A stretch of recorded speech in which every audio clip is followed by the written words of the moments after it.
Hey kids, Walter Community College here, coming back at you with another video.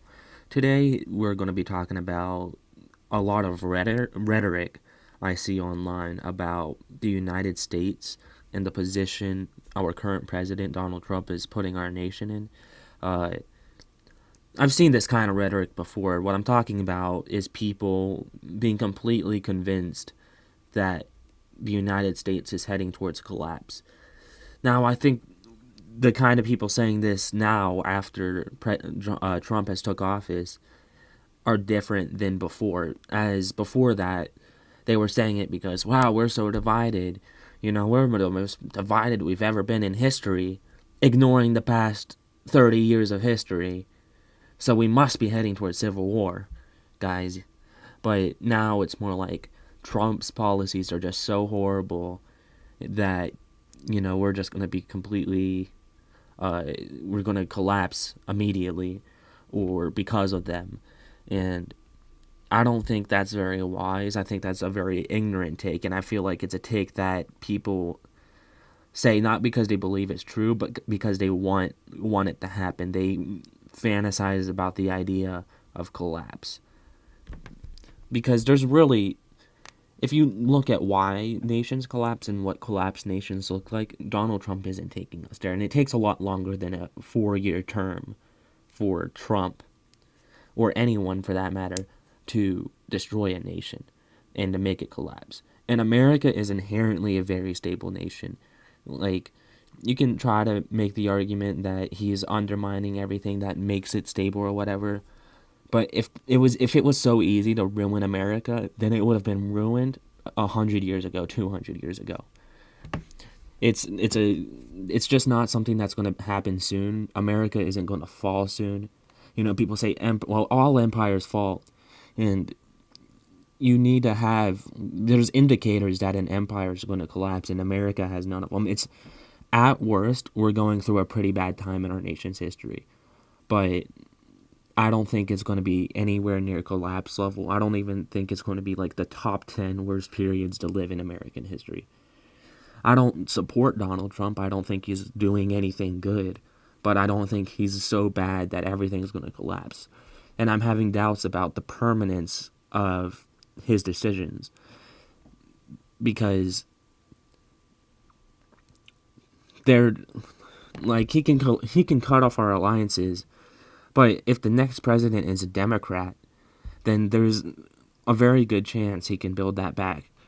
There's actually a very good comparison here with how America is treating our allies and how the UK did Brexit. And the UK took a decade to do Brexit. It took a very long time for them to do that. So I doubt America, within the span of a few months, is going to cut off all of our allies, turn them against China. People are talking about China already winning. There's nothing to really win here. It's like, at best, for a temporary time, they might have a little bit of the upper hand, but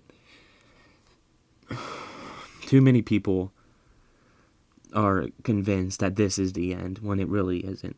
And that's kind of the problem. They run on a Trump bad mentality instead of trying to actually build power in their political views.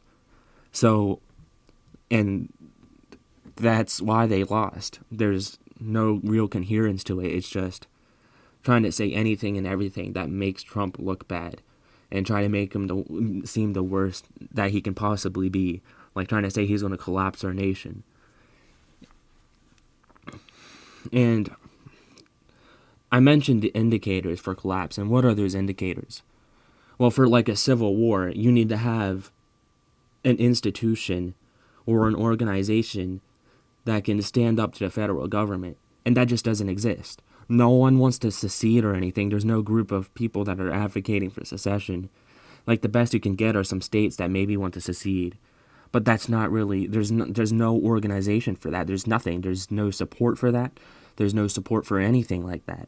There's no like counter government organization that wants to like start a militia or anything to combat the government. There's nothing.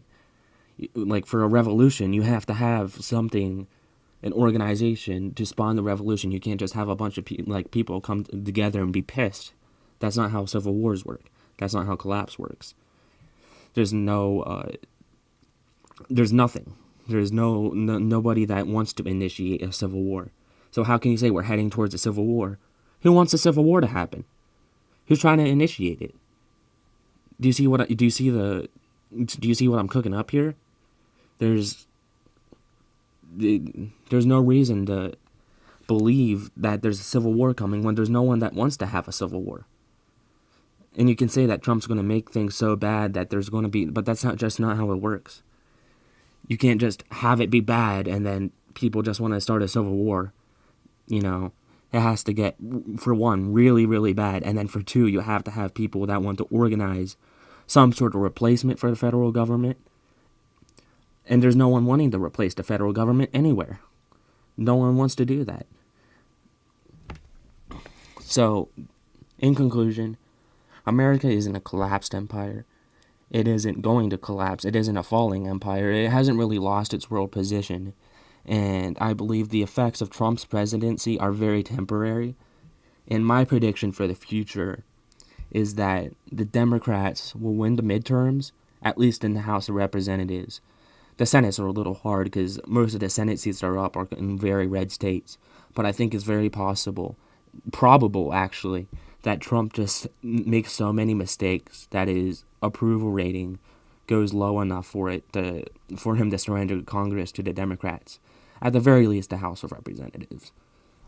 Other than that, I think the 2028 election after Trump, I don't think he'll be able to run for a third term even if he changes the Constitution because he's just so old and unhealthy. He might actually die this term because of how unhealthy he is and how old he is.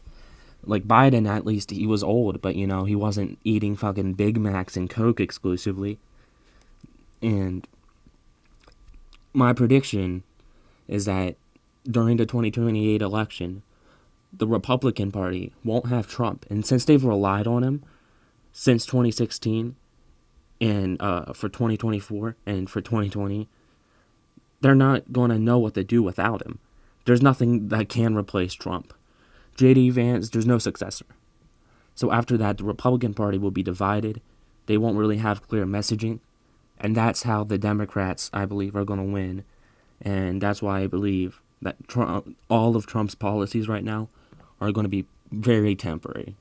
And even if what I say isn't entirely accurate, I still believe that he doesn't really have a very good chance of actually permanently changing America's position, making America collapse, or like permanently cutting us off from our allies or anything like that.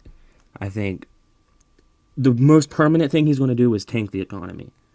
And even then, like after he has done it before and Biden cleaned it up. So, I think it's just going to be like that by the 2030s. I think Trump's presence will be forgotten, basically. Anyways, that's about it. WCCK out.